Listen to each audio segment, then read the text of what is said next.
You're experiencing the Authentic Chaos podcast, an exploration into our inner selves and journeys of self-discovery. I'm your host, Vahagan Yarnosian. And to continue our February dating series, I have a friend of mine, Lucas Chaufounier. Yeah. Hi. Glad to be here. Yeah, glad to have you. So, Lucas, what's been exciting you in 2023? The thought of community.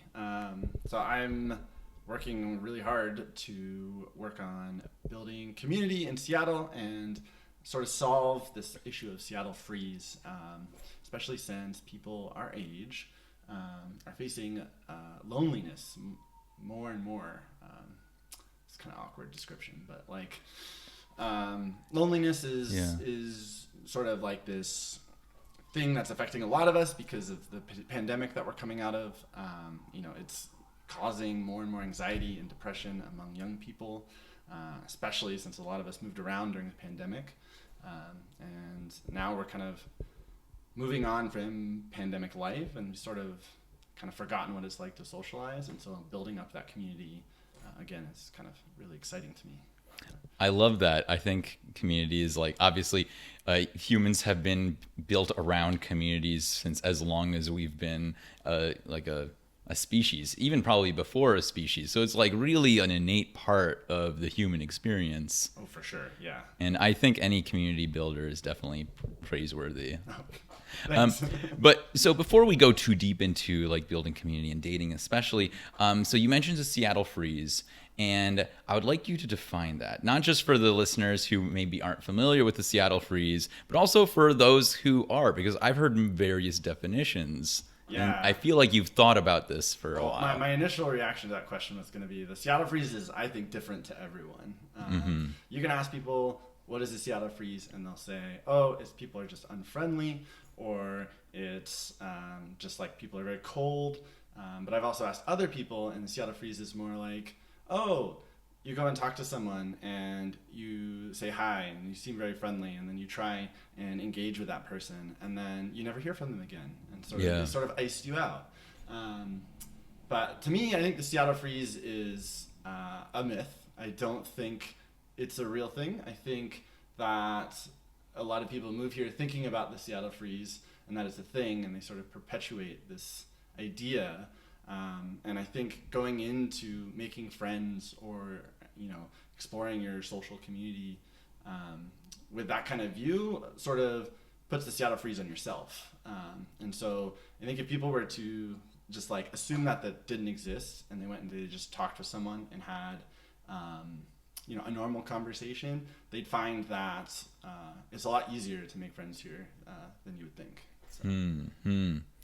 I definitely think that's a valid point. I think it is a lot of it like just culturally, like it's kind of like an understood assumption, and it kind of perpetuates that way. Because, Seattle is a very fast growing city. There have been so many people that have moved here in the past like 10 years. Yeah. So the culture that, if this was like a culture that was unique to the people in Seattle, then you would expect it to change. Yeah. But maybe there's something innate that people are like, that it's allowed, like giving people permission to unleash or to like give into some of those like temptations of like, oh, I want to stay to my own social circle, so I'm going to use the excuse of this culture that isn't my fault. I think that actually is very valid. I think Seattle is a city of transplants. There's a lot of people, we move here, we're not from here. And then you interact with the people that are from here, and those people sort of have this natural built-in community from just growing up here, right? Yeah. Like they went to school with their friends, they're still hanging out with those people. People have limited capacity for deep friendships, so like I don't think it's easy to say like you grew up with all these people, you've been with them, and then to invite new friends in, it's hard. I think there's a disconnect. But I also think that that's true in any city. I've lived in New York City, I've lived in London, I've lived in Washington, D.C., I've lived in Seattle. Like that premise is there all the time. And I see the same problems in those cities that I see here. We've just given it a name. Yeah, I think that's a good point. I don't think it's anything unique about the water in any of these places or the air. I think it's just, people sometimes, like you said, like earlier on, like we are slowly becoming more disconnected from people, and it's creating this kind of lonely existence. And I think people are so used to that they kind of assume it's the only existence that they have.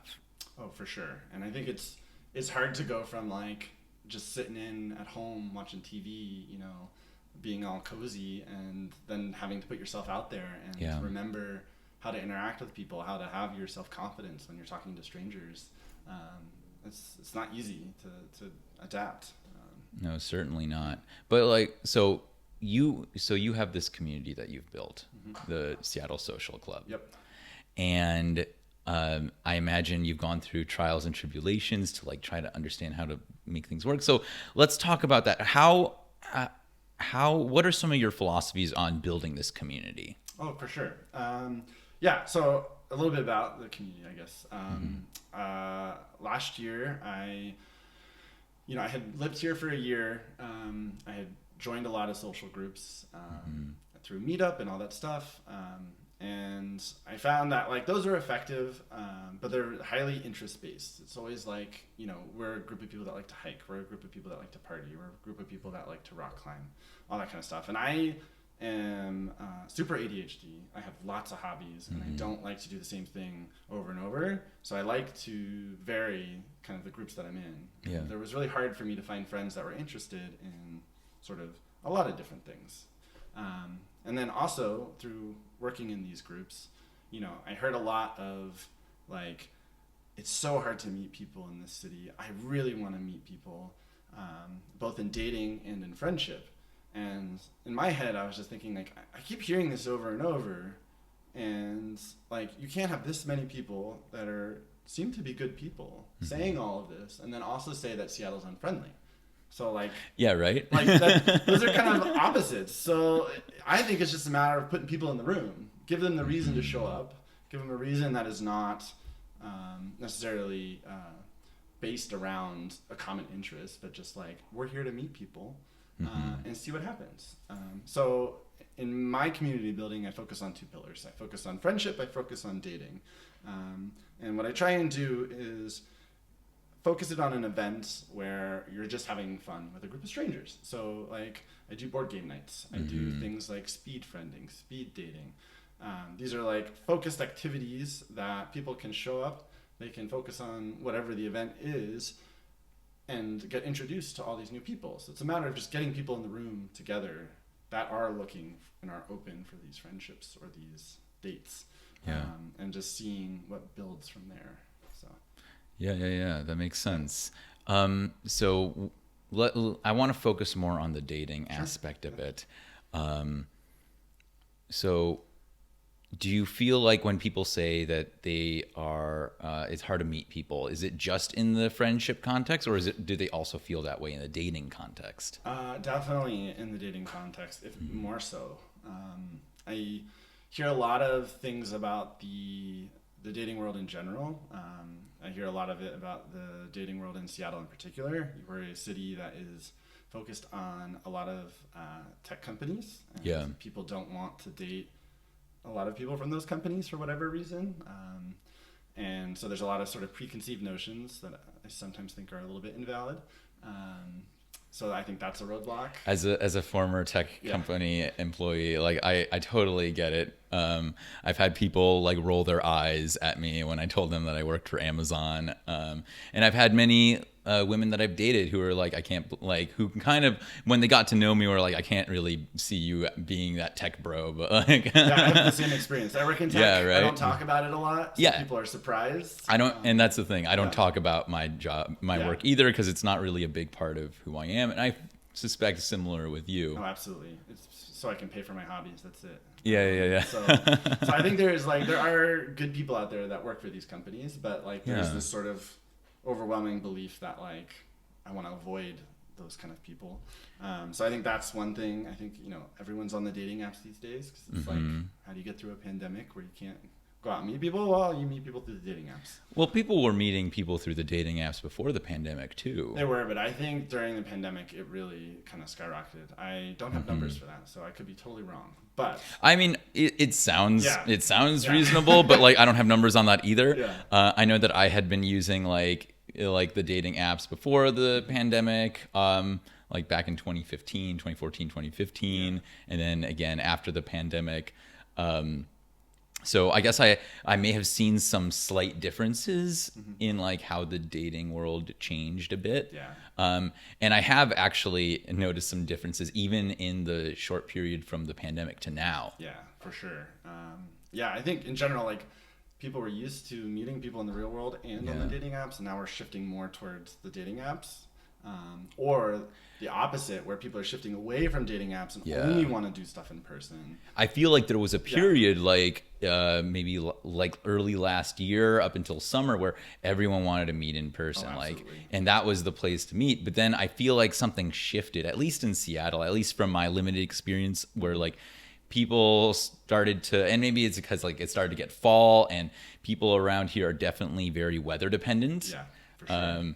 And so they'll use the weather to determine their mood and like whether or not they want to be open to new like connections. So even if you have a nice chat with someone, they'll be like, I don't really want to like talk to you anymore after this. Like, I don't want your number. Like, I don't want your name.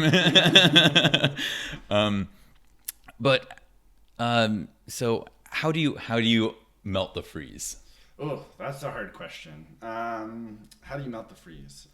Well, I think step one is you provide the space and the location, right? You well, I guess, are we talking on a group level or are we talking on individual level? That's a good question. Let's split it up. Okay. Let's, so tackle whichever one you want first. Okay. I think individual level, and again, I'm not an expert on this. Like, this is just stuff, like, this is my experience. And no one's an expert in this. Let's be real. I don't have degrees in social psychology. I don't, I feel like the best thing you can get is just multiple lived experiences. Absolutely. Like, that's why we read. That's why we ask for people for advice. So maybe one of our listeners will hear something and be like, I hadn't really thought about that. All right, cool. So I can give my framework and my approach.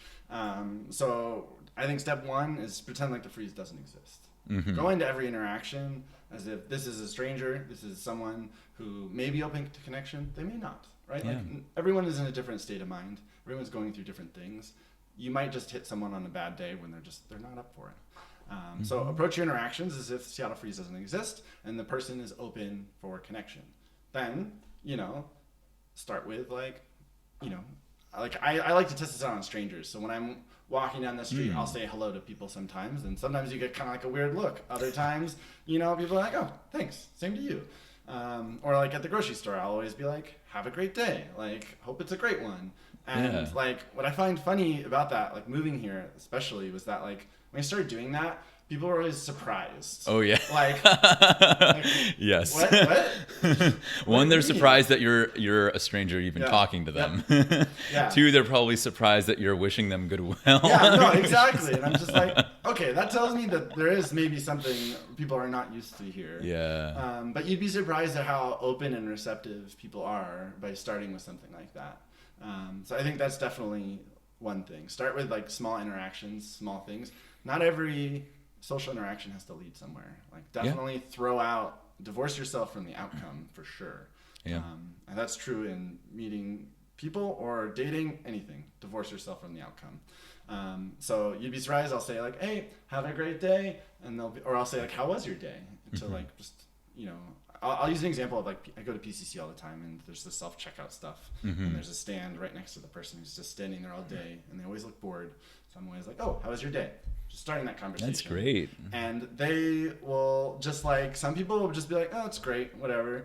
Like, you're not getting a bid for connection there, so you just kind of move on. Other days, you're like, oh, it was awesome, had this great experience in the store, and then you just kind of naturally flow on that. And then, so like, I think you have to be mindful of bids for connection. If people don't know what that is, it's... I'm not familiar with that. Okay, so in a lot of social interactions, you will, and especially in relationships, you'll see one partner, even platonic, will bid for connection by saying something which leaves like room for more discussion.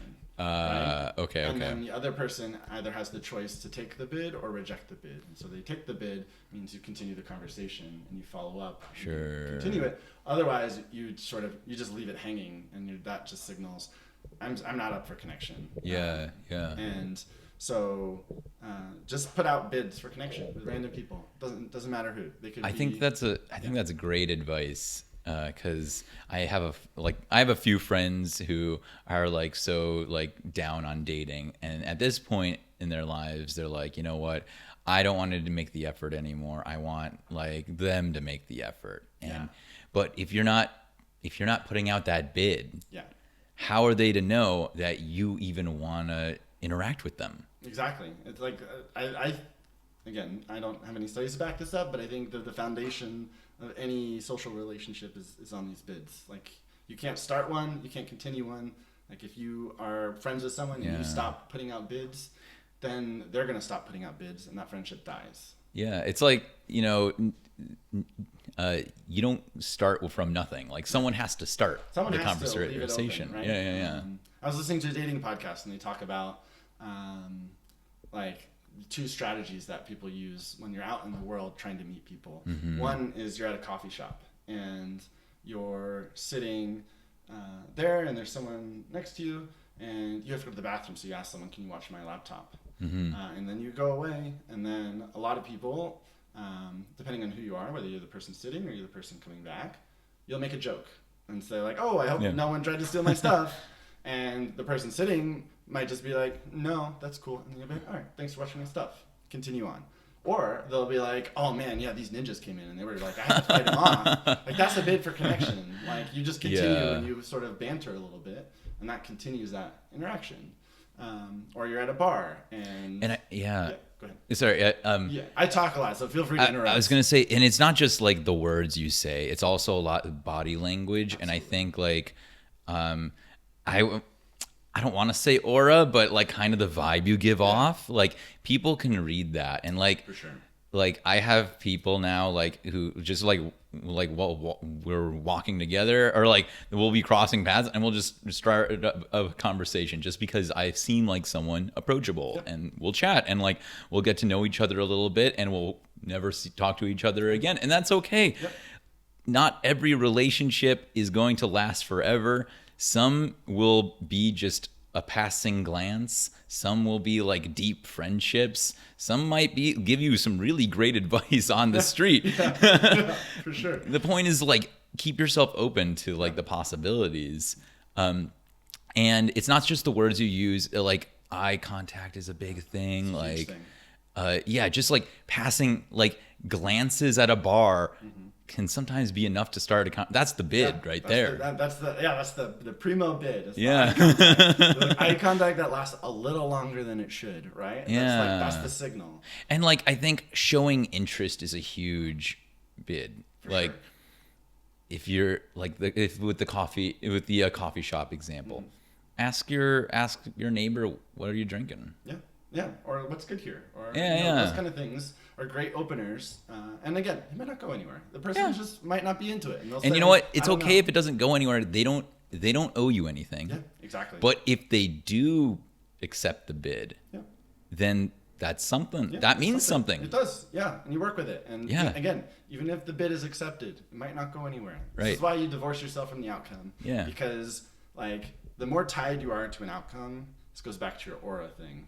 Like, you're gonna put out an aura that might not be the most welcoming. You might you might say the outcome is, oh, this is just never gonna work. Why should I try this? Well, they're gonna pick up on that and be like, oh, this person's not putting out a positive energy. Right. Or you're gonna go, oh man, I really want this to work. I want to go on a date with this person. Like, you plan everything out. Then they also pick up on that, and it's a little bit too eager. It's a little bit too. I don't want to say the word desperate because I don't like the word desperate, but that's what like. But it's like, it shows like almost a lack of confidence. Exactly. And I think like, even if you don't, even if you like tune out the whole aura stuff and vibe stuff, like we know confidence. Like, confidence was like taught to us as like a big important thing. Like, my mom growing up would tell me like, fake it till you make it regarding confidence. And that's like advice that I'm pretty sure a few of us have gotten. And it's terrible advice. It is the worst advice. people can tell if you're faking it because it's not even just about like the aura you give off, but it's like the people can tell the hesitation. Yes. If you're not being authentically you and not embracing your authentic self, then you have to kind of think about what you're going to say. You have to think about what you're going to do. And that couple milliseconds, people will notice and people will know that something is off here. Oh yeah, for sure. And the true confidence is being yourself in any situation, no matter what the outcome's going to be. You know, you'll be okay if people don't like you. You'll be okay if they do like you. But you were true to yourself. That's true confidence. It's not faking it till you make it. Yeah. Yeah. And I've had few episodes about talking about how do we find our inner selves? How do we find this self-love? And like, then how do we then show that externally? Yeah. And honestly, I think that the hard part is really like finding who you are. Oh, absolutely. Finding your authentic chaos, if you will. And once you have it, you don't even need to think about it. And you don't even need to consider how other people are experiencing it because they will experience you for you. Yeah. I actually just went through this with my therapist. I was telling him like, sometimes I feel like I don't have a personality because I'm like so good with the flow and like it takes a lot to bother me. And like, I like a lot of things. I like a lot of movies, all movies. I like all books. Like, I feel like I don't have that thing that's like my definitive opinion. So we did this exercise, which is you list out 50 values and you go through and you label what's very important, what's not important, what's quite important. And then you try and pick your top 5. And I found that doing that exercise like showed me a lot of who I am and what I value and like sort of gave me extra confidence in going out and being myself because I know as long as I stick to those I've identified, then like that's me, that's who I am. And I was like, this is super helpful. I recommend it to so many people now. That's a great exercise. And if you're struggling with confidence or struggling to figure out who you are, like, do that. Like, write down some values, figure out which ones are important. Because really, like, your values are a core part of who you are. And that's like a core part of your foundation. As you continue your journey, you'll find other things too. Like, you'll start to consider yourself differently. And I think a big part of it is, like you mentioned, you like a lot of different things, right? Like, and a lot of people like hiking, a lot of people like a bunch of hobbies, but I don't think that defines any of us. No. I think that's just things that we do, and that's a lot of external things, but there's a lot of like underlying values that might result in us being driven to those hobbies. Yep. But like really, there's a lot of value in understanding those values. Absolutely, yeah. And your values determine your sense of humor. They determine how you interact with people, how you treat people, all of these things. And if you can identify those core set and you know that you're acting within those, the confidence is easy to come by. Yeah. Easier said than done. It's a lot of hard work. It's a lot of practice, but it is worthwhile work. So let's talk about, let's give advice to some of our fellow techies. Okay. All right. Like you mentioned, Seattle especially is a difficult city to date if you're in tech, especially if tech is who you are. Yeah. So what do we do? How do we help? What can you do if you're in this situation? You work 60-hour weeks, you're at Amazon or whatever, you're constantly on call. So it's obviously taking a big part of your mind, but it's not really who you are. So this is a tricky question. I don't think we have all the answers, but I think there's a few things. Like number one, because we've sort of painted it a little bit, don't treat yourself as a victim. Like the people in tech in this city, they are not victims here. Like it is. And I think don't adopt that mindset. I think in general, like you're not gonna be winning any hearts by trying to throw the blame, like trying to be pitied. You attract what you put out there. If you pretend like you're the victim or try to paint yourself as the victim, you're going to attract people that are not going to be good for you. So never a good idea. But there is this sort of stereotype that maybe we should fight, and to do that, I think the stereotype is not the fact that we work on computers or that we, program or that we build things. That's not the issue. If you're super passionate about that and you demonstrate that passion, it's going to be hard not to be attracted to that because passion is attractive. So more power to you. But the issue, I think, comes from that, like, growing up in the tech world, being exposed to the tech world, there are certain ideas that propagate because it's such a male-dominated field, and such a field that is adopts a lot of internet culture. That is where this kind of issue comes from, and that's the problem that people have. So fighting this is to sort of widen your perspective. Like, everything you read on the internet, everything you experience in your tech job, that is not how the world works. And exposing yourself to things outside of tech, like the arts, nature, any of these kind of things that broaden your horizon, or like, talk to, meet people that don't work in tech and learn their experience and learn, like, not everything is easy. And I think if you widen your perspective there, that goes a lot to fighting what a lot of people have a problem with of those in tech.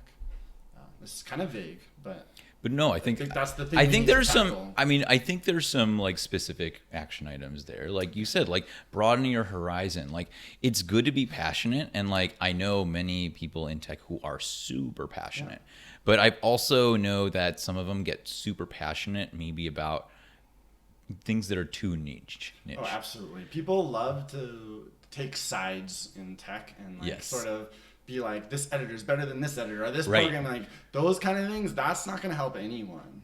Like, and maybe you shouldn't talk about Vim versus Emacs on your first date. Yeah, absolutely. That might not. Tabs versus spaces, never a good discussion. And if you didn't get that joke, it's totally okay. These are not jokes that I make into anyone else, but I feel sad that I know that joke. And then we're too niche, dude. An opinion in that. That's the word. That's. But the point is the point is for my non-techie listeners is that we get so passionate about the most niche things because when you're in these highly specialized spaces, the more you're in it, the more specialized you get, and then suddenly you're talking about things that maybe some of your other tech friends would be like, I don't know what you're talking about. Absolutely. And I think this problem happens in a lot of other fields too. Like you said, none of it is unique to working on computers. No. But I think because we live in such a large community of fellow techies, it's easy to think that this is the culture. And this is what everyone's talking about. But it isn't. Like you said, there's the arts, there's nature, there's so much more to the world and so much more to who you are as a person than tech or your job. And I think, exploring different things, finding, like maybe even just trying new hobbies in areas that you maybe never considered. Maybe go to an art museum if you're not really into art museums and like maybe try to like appreciate it and like see how it makes you feel. And that's a big thing too. Like explore your emotions a little bit. Yep, absolutely. We get sensations all the time, both like physical and like emotional. And like we explore the physical sensations. Why not also the emotional sensations? Absolutely. I think that's a keen point. I think you need to feel your feelings. I know that's like a lot of people say that and it's kind of hokey, but no, like feeling your feelings is what it means to be, sort of emotionally aware. A lot of people say it, but I don't think a lot of people do it. Oh, absolutely. I have this whole like thing where like mindfulness has been like popularized on social media, but like it's often in the terms of like platitudes, like a nice post on Instagram being like feel your feelings and like a sappy music, but like they don't really tell you what that means. And like there's a lot of like feeling your feelings can be uncomfortable. Oh, absolutely. There's a lot of vulnerability. There's a lot of like sometimes some of our demons are behind those feelings, but like I've mentioned this before, they aren't weaknesses and they aren't demons. They're shadows. They're still part of us. And when we should consider ourselves less of our active thought mind and more as the consciousness that makes the thoughts and the consciousness that feels these feelings. It's okay to feel. We all feel. I cry sometimes, and it's great. It feels liberating to let those emotions go. And sometimes I cry for like happy things and sometimes for sad things. And like, it's fine. It's totally normal. Yeah, it's a normal thing. Yeah. I'm not doing something unnatural. Literally, my body has these ducts for a reason and this response for a reason. I think like we get into trouble, and especially in like dating, when we try to not be human. Yeah. And like try to like fight it as much as we can, which is like, it's crazy. Oh, I agree. And I think it's also important to note that like when you hear the term feel your feelings, I think a lot of people go towards like the like feeling sad or crying, or I don't want to be the man that cries or all that stuff. But I think like it's definitely important to do that, but you also need to look at the other emotions, like anger. I think a lot of people like don't factor that in when it comes to feeling your feelings. Anger is a natural emotion. It is okay to be angry. It's not okay to direct that anger at someone else. And you know when you would direct that anger at someone else? It's when you don't process why you're angry. Right. It's when you don't feel your feelings. So, you know, if you're angry, feel angry. Sit with yourself and wonder, why am I feeling angry? What is causing this? Yeah. If you can do that, like, I think that's the definition of an emotionally aware individual. Like, be able to sit and say, it's okay that I'm feeling anxious. It's okay that I'm feeling angry or sad or whatever. Maybe you don't even have to explore it. Just feel it. Just let it pass through you. That does wonders for your emotional soul. Not to get all, you know, kind of philosophical, but that like it really does wonders. And it's necessary. Like we need that emotional. Like we focus so much on the intellectual and like being one with our thoughts, but like really to be holistic, we want to be one with our feelings. And I think it's something that has been one of the biggest helps for me in dating. Like I used to just be very like left brain, like very analytical, very like science or engineering heavy. And like, I wouldn't really think about my emotions at all. And like, I grew up in a pretty like patriarchal household where like the man was the leader. And as the leader, you're taught you need to be objective. And even in like, and this is reinforced in like the tech field, like everything is based on like being objective and being like cold and calculating, logical. Yeah. And like your emotions, your feelings aren't like they aren't validated. In some cases, you're told to ignore them. Like if you're hurt, they're like, well, you know, just try to figure out a better way to say it. Yeah. And like, but that doesn't. I always felt like I was missing something, and like I'd have great dates and stuff, but like people wouldn't feel me in the way that I like thought that I felt them, or like we would feel different connections, right? And like and this especially happened. Well, actually, I noticed multiple shifts. So like first people like noticed different connections, but then like but actually people like saw me in a normal way. Mm-hmm. But when I found that when I started my mindfulness journey and I started to figure out who I was, people started to feel, some people were even less connected from me. Less connected to you or from to you? Like to me or from me. Like there was like a mismatch in like connection. Like they wouldn't feel what I was feeling. Yeah. And so I would want to explore what that was. Yeah. And like over time, as I grew in my journey, I realized like that wasn't really like me. That was more on them. It wasn't anything that I was putting out. It was how they were interpreting it and how they were perceiving it. And this kind of goes back to, I like to do a lot of cycles in conversations. Yeah. No, absolutely. This goes back to our initial points of like these bid connections, these strangers. Yeah. Sometimes the connection, they're not going to feel the same connection you're feeling. Yeah, it's totally normal. It's totally normal and it's totally okay. I have adopted this mantra for this year that almost nothing is personal. Yeah, I completely agree. Yeah. and what that means is that there's so much, like we're so in our heads and we live such personalized experiences that some of us are so in our heads we're not even considering how you are interpreting what we're doing or what we're saying. Yeah. And so sometimes even this can even happen with like a lover, like a loved one, like someone who you know really closely. Sometimes they're going to just say something that just seems weird or off-putting. Sometimes they're going to do something that's weird and off-putting. It doesn't mean anything necessarily. You can talk to them about it and like explore where that came from, and you'll probably realize It had nothing to do with you. Yeah. A lot of people's actions are, you know, when you're interpreting them, you're dealing with hidden information. You have no idea what they're thinking. All you get to see is the output, but you don't get to see what was like sort of the ingredients to that output. And this is the chaos. Yeah. This is the chaos, and in the so I'll reiterate why I call it chaos. So I had a professor in grad school who described that chaos is different from randomness, because chaos looks like randomness, but it has an underlying order to it. Chaos does. Yeah. There's something behind it. Some laws of physics, something that is creating the chaos in a way that makes patterns and isn't totally random. But to the outside observer, it looks random. Yeah. And part of like the reason why I call my authentic self an authentic chaos is that it's about understanding my own chaos. Oh, I love that. That's great. And then once you can understand it, you can start explaining to other people why you did certain things. Yeah.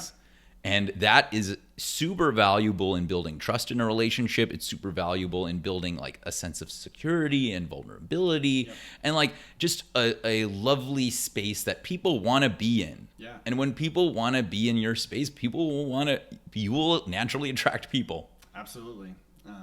And I think, if you are struggling to identify why you're doing certain actions, bring it back. You're not truly feeling your feelings.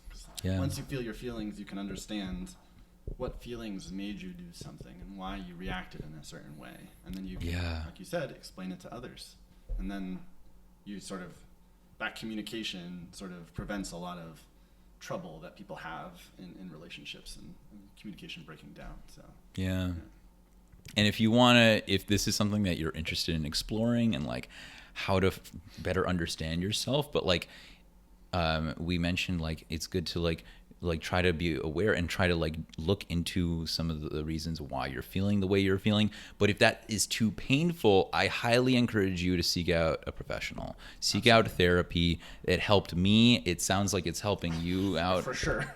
And like, it is so worth it. Our like emotional security, our emotional sanity, our mental sanity, these are things that are so important to our lives and our well-being. We should treat it just as like seriously as we treat like preventable like physical things, like eating well, right? Like we want to keep our bodies healthy, we should keep our minds healthy too. I completely agree. I wish like all of us were sort of forced to go and talk to someone when we're little. Just like get used to the idea of therapy being normal and see the value of it. Because like you can be the most level-headed person on earth, but it is nice to have someone to talk to and be like, this is what's going on in my life, and I think I'm processing it all right, but I'd like a little bit of feedback.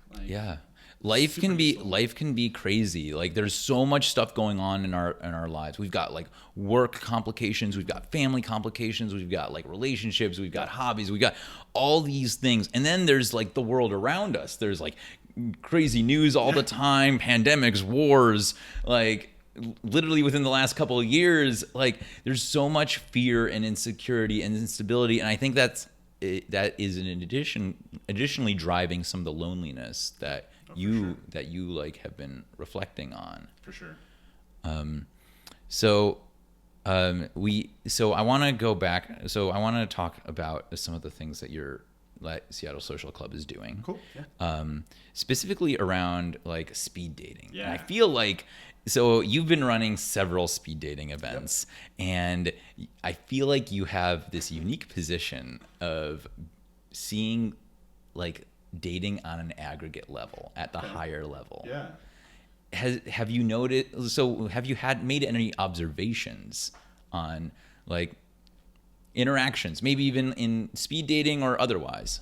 Yeah, for sure. I'm a scientist at heart, so I like to treat our events as sort of social experiments. Oh, okay. So I do sort of pull levers here and there just to test certain theories. Ooh, I like this. But yeah, I chat with our attendees all the time just to get feedback on and learn a little bit about sort of some of their struggles in dating, how they approach our events, what they think of our events, because you'd be surprised. Like there are different viewpoints for sure, depending on age, gender, sexuality. All of these things have an impact. So like one thing I've noticed, which is like probably not helpful to those that are dating on an individual level. But, I talk about, we host a variety of singles events. So we do general mixers, which is just like you show up, grab a drink, talk to whoever's there, whatever. Then you have speed dating, which is more organized. It's, girls sit, guys rotate, or vice versa, depending on a variety of factors. And then anything in between, board game nights, all those kind of things. I ask people, what do they think? Like, what do you like about speed dating versus these other ones? Or, we have an issue where we have lots of great available women that are super smart, super emotionally in tune, like should have no problem in the dating world. Mm-hmm. And then we have just, we struggle to sometimes get guys to come to our events. Interesting. Despite Seattle being a mostly male city. And you'd think it'd be like the opposite problem, especially with like how much like hate the apps get. Like you'd think that guys would be chomping at the bit to I would think so. But no, it's always a struggle for speed dating. Like Interesting. Women will sell out immediately. Yeah. Guys, it takes the full 4 weeks of advertising for me to get all of them. You hear that, guys? If you wanna get into some speed dating, Seattle Social Club might be your ticket. Yeah. Everyone has a great time. We have great people all around. It's a fun time. But as I'm trying to figure out why are we lacking these guys? Like, what's the issue here? Because this shouldn't be what's happening. Like, you talk to a lot of other social groups, they have the opposite problem. All guys, no women. That's fascinating. Yeah, especially like Meetup, I've been told. Yeah. Meetup is like mostly male dominated and lacking in women. But anyway, in digging through this, I asked the women, like, what kind of events do you prefer? And they overwhelmingly say, I like organized events. I like events where there's a purpose, where there's like something that we're doing. So speed dating, speed friending, board game nights, like there's a purpose to the event. You ask, and organized. You ask guys, and they overwhelmingly say, I like the freeform events. I like the events where I get to choose who I talk to. And like, I just think that's fascinating because like these are both groups that are looking for each other, but they're operating in wildly different pools. Yeah. Right? Like the girls are saying like, we're going to speed dating. The guys are like, we're only going to the mixers. That's so fascinating. Like, I'm trying to figure out how to bridge these two groups. And I think, and I have had confirmation from several folks that the reason that the women like speed dating is because it's very easy to have a conversation with anyone for 3 minutes, but there's a built-in out. And so you're not stuck with this person. Whereas guys tend to like to have more of control of who they see and sort of, I don't want to say trap people, but like you go to a bar, they like sort of corner it's the people. Bar. It does. Like, it does happen. They don't make it easy for you to get out of that. Yeah. And so like when I structure my events, if I look at who am I going to cater to, I'm always going to cater to this group over here. It just seems healthier approach to dating. It seems like they're willing to sit with anyone regardless of preconceived notions. Right. And that is a better dating experience than saying, oh, I just want to talk to who I talk to and whatever. Because I think a lot of us sort of misunderstand what our types are. And so like we'll go after people that maybe aren't necessarily right for us, but we think they are. Why do you say that? It's just I think a lot of it's sort of my bias of myself, but I just also think that like you talk to a lot of married couples and you see like, oh, I've heard people say like, oh yeah, it's not someone I ever thought I would be married to, but like we have a great marriage, we have a great life. Yeah. Or you see like this goes back to dating apps where everyone swipes on like what they think is the most attractive people. Right. You're probably all swiping on this. Yeah. I've heard like, the top 20% of guys get the top 80% or which, matches or like, whatever. It might be true, but like this should still have no material impact on your experience. For sure. Like on an individual experience, like forget about all of the numbers. Like the statistics don't matter unless you're like aggregately dating, which but it is the pattern, right? Yes, that is the pattern. But like what you'll find is you'll swipe on, all of these people that you think are great, and then you go and you try and have a conversation, and the conversation goes nowhere. And it's just like, this is just such a boring conversation. Like, I don't understand. And it's because you're chasing someone based on your preconceived notions of what you think you'll like, and not the sort of values that you actually like. And I think, like dating apps especially, a lot more marketing goes into the profiles than meeting someone in real life. Like, there's like I use the dating apps. I've met some really lovely women on the dating apps, some of whom I'm really good friends with, but it's hard to really get your vibe across. For sure. And like, it's if you can figure out how to do that, that's great. But like, that's why I prefer like like meeting in person. But so so I get that. And I want to go back to, you're saying that you want to cater your events to like to make this a safe space for women. And I think that's honestly, that's the right way to do it as like a community organizer. You want, because like obviously the men might prefer a more less organized structure, and like I admit I like less organized structure too, because I like to float around. I like to have different conversations, and I like to have longer conversations. But I think it makes sense to create a safe space for everyone, and men will.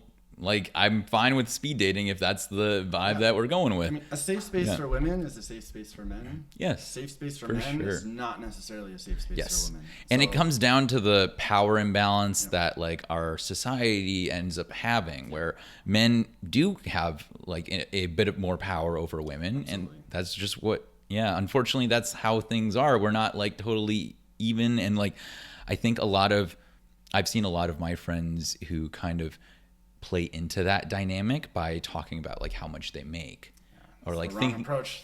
It is the wrong approach, and like the things you have, how much you make, it's like it's totally irrelevant, and it's enforcing power dynamics. And I have a very strong belief that power and love cannot coexist. If you have any relationship with a power dynamic, will never be a loving relationship. Think about this. Have you ever fallen in love with a boss? Yeah, I think some people might say yes to that. Maybe. In that case, Stockholm Syndrome is a thing. I think generally you're probably right, but I will say that some people are into being, like not the boss and having a boss. So like definitely something that works for people. And power dynamics and sexual kinks. Yeah. That's fine, but that's different. but there is like, when you do that though, like the key thing, if we're going down that route, the key thing is that like, you may think the power dynamic is what's straightforward, but the power dynamic is actually reversed. Oh yes, right. Like the person for sure who is not the boss is actually the person in control and all that stuff. Right. And so what you find is actually like this kind of equalness. And so maybe now I'm thinking about it, you're right. Like, if you can't have a true power dynamic and have love. Yeah. I think that's... And I think, so another reflection I had on this is that a lot of us, like I said, we live very personalized experiences. You're on a first date with someone, right? And you're like, all these questions are running through your head of like, do they like me? Are they feeling what I'm feeling? And you're like, well, I can't read what they're reading. They're like, they've got a poker face on. Like, I don't know if they like it. And like, you see this power imbalance. You're like, I know that I'm into this. I don't know if they're into this. But you know what? They're experiencing the same thoughts most likely, and they're experiencing a similar power imbalance. They think you hold all the power and that they don't. But really, we're all on a similar playing field. Absolutely. And I think I'm going to go back to my rule number 1, divorce yourself from the outcome. Divorce yourself from the outcome. Don't care, do they like me? Yeah. And in fact, like, most people are so focused on do they like me that they don't ever reflect, do I like them? Yeah. I think they like them because, like, oh my God, this happened to me. Beautiful person across from me. This happened to me a lot. Like, you'd be like on a date with someone who you're like, oh wow, I'm like super attracted to you. But like, you think about it like months later after dating them and be like, wait, why was I super into them? Because you're so focused on getting them to like you, you never took a step back to say, why do I like this person? And it can't just be, I think they're attractive, because that is a short-lived Oh yeah. Like that's a short-lived thing. That dopamine rush, Yeah. like it'll die down. You'll get used to it. Yeah. Not that they won't become like still be attractive to you, but like the magic of also like relationships just can't work on attractiveness, right? Like you'll have communication imbalances. You'll not be able to communicate with each other. Relationships are. I think people don't give relationships enough credit for how complicated they are. People say they're complicated, but like both humans, two humans, or however many humans, all very complicated, right? Yeah. And then the relationships between them, these relationships between two complex things, how is that relationship not going to be even more complicated? Yeah, absolutely. And it's not even like a tangible thing that we can look at and see and like poke at and be like, oh, it needs water. Yeah. Like this is where the chaos comes in. Yeah. It is where the chaos comes in. And and how can you really understand the needs of your relationship if you don't understand your own needs? Absolutely.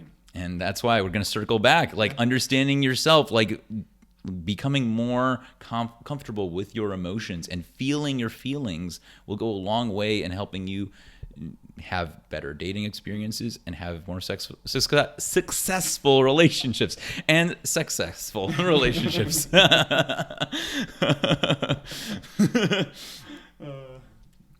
Yeah, no, it's complicated.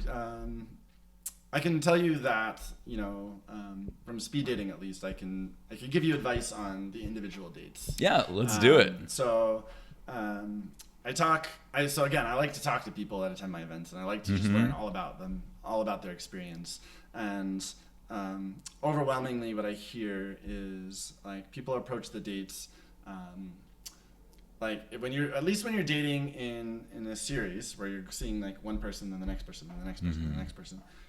What you end up seeing are patterns, and the pattern you see is that you get asked the same questions over and over and over, and like that is exhausting when you do it 14 times, which is what happens in speed dating. But you might not notice that it happens when you're on a single date, or on the apps, exactly. And you might not notice that like those same questions are largely useless. Like they're just small talk, but like there is no like what do you do? There's no outcome. How is it? Like it's what do you do? How long have you been in Seattle? What do you do for fun? Like great things to know about a person, but like there's only so much information you can gather from those people.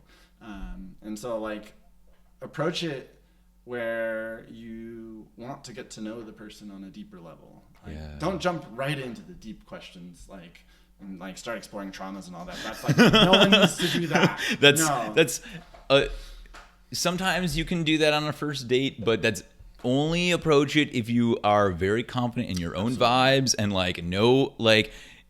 because that can be those can be very treacherous waters if you don't know the person. You don't want a trauma bond either. Yeah. Like that gives you a false sense of closeness, and then you realize later on like, oh, I'm not as close to that person as I thought. Right. This is red zone. Like it's the same thing as the attraction, right? Like physical attraction. Yeah, exactly. Like these are short-lived things. What you really want to do is you want to get to the like meat and bones of the person. Like you can get that a little bit if you start digging in hobbies and seeing where do they value spending their free time. Yeah. But if you can start like getting to the meat of like dreams and goals and like how they would approach certain situations. You can get all of these answers without asking directly. Yeah. And I think focusing on how you can explore this area is a lot more effective at building a relationship with another person, platonic or dating. Oh yeah. And that the longer you spend on this small talk, you might think you're making progress, but you're really not. And most people forget the answers to these small talk questions. But you're not going to forget that other stuff. Yeah, because like the small talk questions, those are the things that like you need to like dig into your memory. Yeah. It's like a quiz almost. Like it's not because it's not really who you are. No, exactly. What's your favorite color? Like Yeah. You say that on a first date, and you ask me that. Sometimes like 2 weeks later, I'm not gonna remember. Sometimes people ask me what I do for fun, and like I have to think about like, okay, what did I do in the last like couple of weeks? Like that was fun, and like, oh, is that fun for me versus fun for them? Yeah. One question that I've started asking people, which I've had like actually very good success with in like any like talking to strangers, like online dates, like is just what excites you? Yeah, I love that question. Yes, because like especially if someone like usually it's that's the type of question that like one, people don't get very often, and two, it's like they want to say something and then they say, oh wait, ooh, and then like you see a sparkle in their eye, and then you start to see a little bit of who they are come out. And that leads to some like really exciting like, and then it's a question of like, so if you should be listening, obviously you should be attentively listening to the conversation and asking questions off of it. If you're not, then you should ask yourself, why am I even talking to this person? Because clearly you're not very interested in them if you're not going to listen and like ask follow-up questions and like dig deeper and see where that conversation takes you. And it may not be the conversation you intended to have or you are prepared to have going into it, but it's the conversation you're having and it's the bond you're forming. And that's the beautiful thing and the exciting thing about like meeting new people and dating or otherwise. Like I like to say that meeting new people excites me because it's like I'm learning someone else's perception of the world. Love that. And by doing that, I'm getting a whole new view of reality that I didn't have going into this. And now I'm learning something really cool. Like maybe I'll learn something about like animals that I hadn't thought about, or like a lived experience that like I never considered. Yeah, no, and that's part of the like what we recommended earlier, expanding your world, expanding your worldview, your perception of other people's experiences. Another thing that's kind of important, I think, is balancing the conversation. So a lot of people in tech I've seen have read this terrible book, which is How to Win Friends and Influence People. Oh no. You know that book? I know of it. Okay. I started off in the whole like self-improvement, like for career stuff. So I read like 7 Habits of Highly Effective People, Difficult Conversations, things like that. And like there are some really good things in those, especially Difficult Conversations. Yeah. That was a whole like conversation topic on itself because they're so important. Yeah. But like but go ahead. What have you learned? So I don't have a problem with that whole spectrum of literature, but that book in particular is the definition of fake it till you make it. Yeah. And I hate it. I hate that book. But one of the things it tells you is like, someone tells you a story. I'll tell you about how like in high school I won an essay contest about whatever, and it was really special to me. It says, oh, I had something similar when I was in high school. I did X, Y, Z, Z, like all that. And like, sounds good in premise, like, oh yeah, that's a way to continue the conversation and stuff like that. But what you've actually done is said like, I don't care about your story. I don't care about your essay contest or what it was on. Here's about me. A much better thing is to be like, oh my God, how did you come up with the idea for that essay or whatever? And like sort of dig deeper, and then you can elaborate on some of the points that they bring up while also driving it back to their initial story. Yeah. That is a better conversation than just going back and forth trading stories where no one's actually listening or paying attention to what each other's saying until the conversation ends and the date's over. That kind of advice reminds me of like, have you ever had like that friend who like one-ups everyone? It's the same premise. It's the same premise. Yeah. And like, if if you, dear listener, have a friend who like, no matter what story you have, they always come up with a better story or like something that happened to them. And suddenly you're like, okay, maybe the first couple times you're like, okay, that's cool. And then it becomes a pattern and you're like, are these stories even real? And if you're starting to question whether or not your friend or someone you're talking to is like telling you the truth, this relationship is probably toast. Yeah, those don't live long. So especially since you don't know anything about each other. Yeah. You listen to these things, goes in one ear, out the other. Yeah. So don't start on a lie. Yeah. Don't even like try to one up them. Like if you want to don't think of conversations as like waiting for my turn to talk.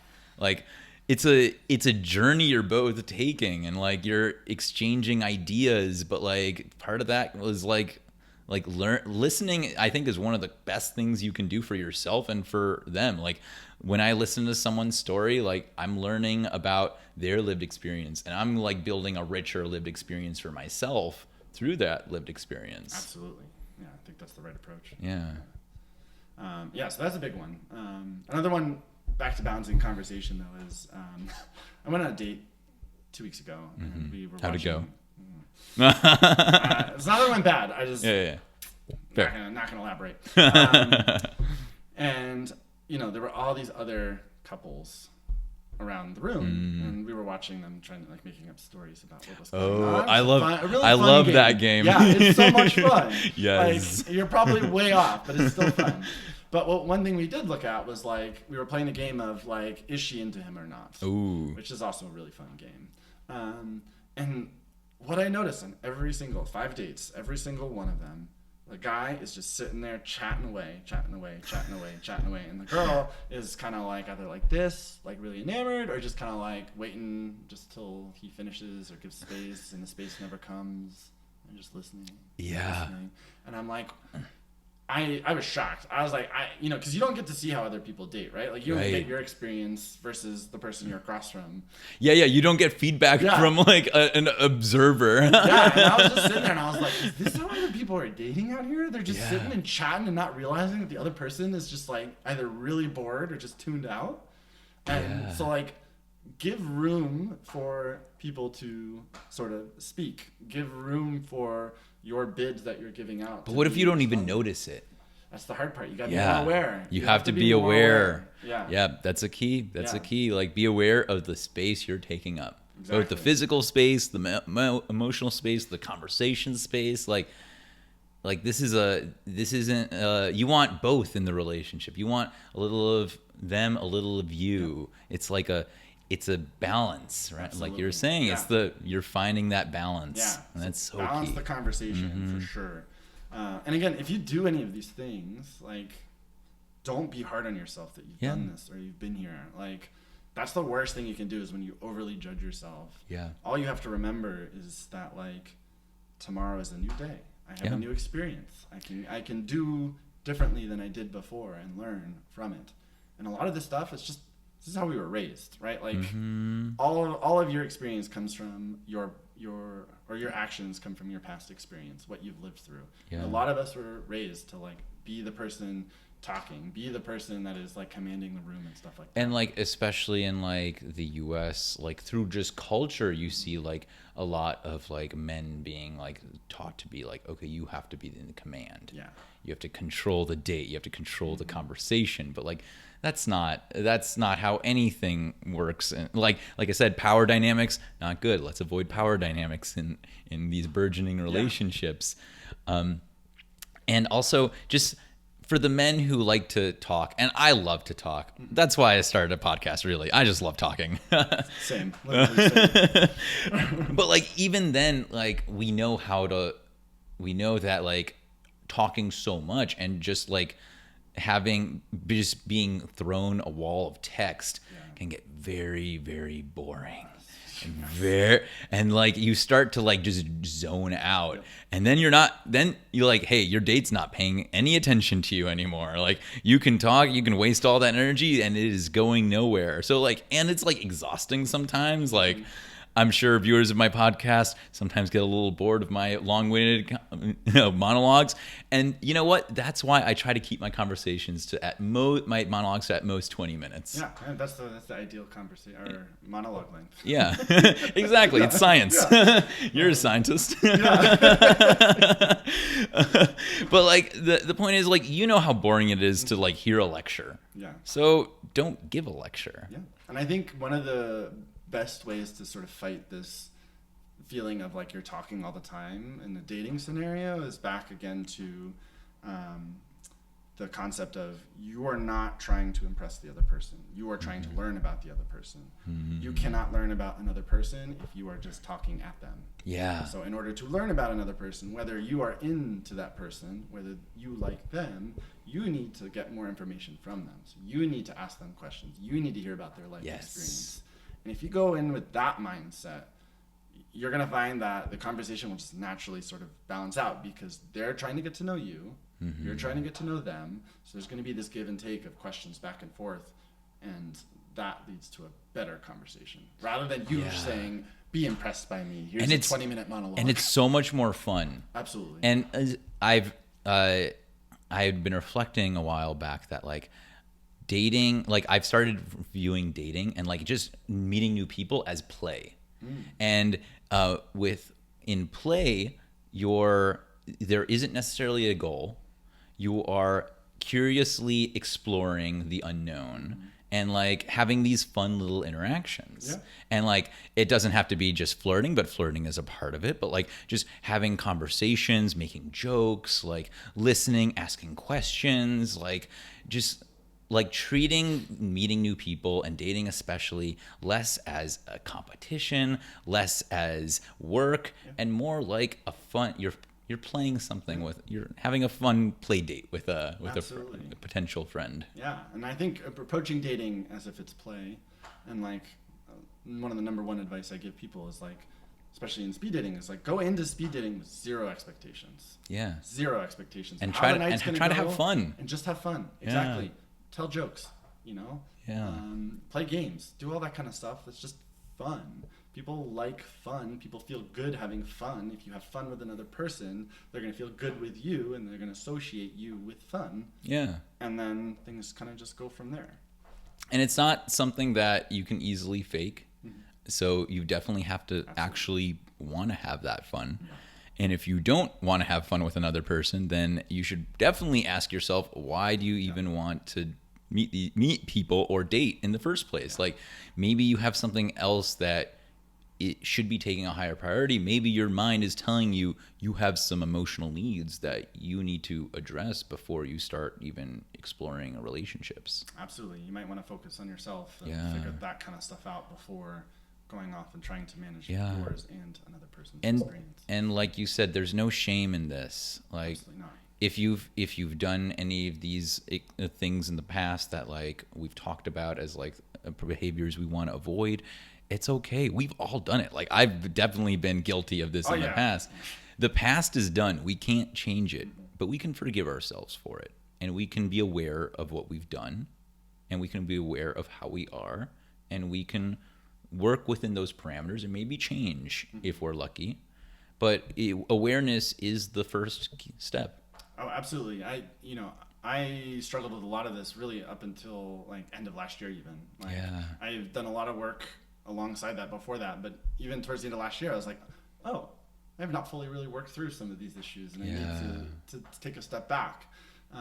And that's okay. Life's a journey. Life's like we're always evolving, always learning more about ourselves, fixing ourselves and all that. But like the key thing to remember is that past performance doesn't indicate future performance. I was listening to a podcast again on dating, and they talked about it in regards to people who have cheated on another person. Whether a cheater is always a cheater, but I think the same rule applies for just anything that you view as unfavorable that you've done. Is that like today is the only day that matters. What you do today is who you are. The past is who you were. And they're going to hand you a baton as if you're running a relay, and that baton might be a bit heavier because of what you've done in the past, but it's up to you today to handle that, manage that, and do the best they can with that heavy baton, and then so that they can hand it to the next person, which is tomorrow, to be even better. And so I think like learning to stop judging your past actions, accepting, yes, I did that, I did do that, it was not something I liked, but I am not a bad person for it. I am not, defunct because of it, but I am aware of it. And so now I can make better decisions, more informed decisions. I think if you can live that way, this is something I'm trying at least. I found it's much healthier.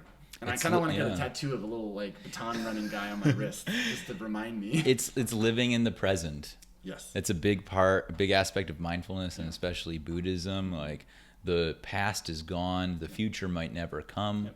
The only moment we have is the present moment. And it's hard. It is hard. It is hard. It takes practice. But it's more fun if you can live in the present and not judge yourself and just be yourself free in the moment. It's great. Yeah, it is. It's freeing. Yeah. Like you still have, like I still have baggage. You probably still have baggage, but like the more you live in the present, the less that baggage weighs you down. Yeah, absolutely. Put it in the storage locker and just keep it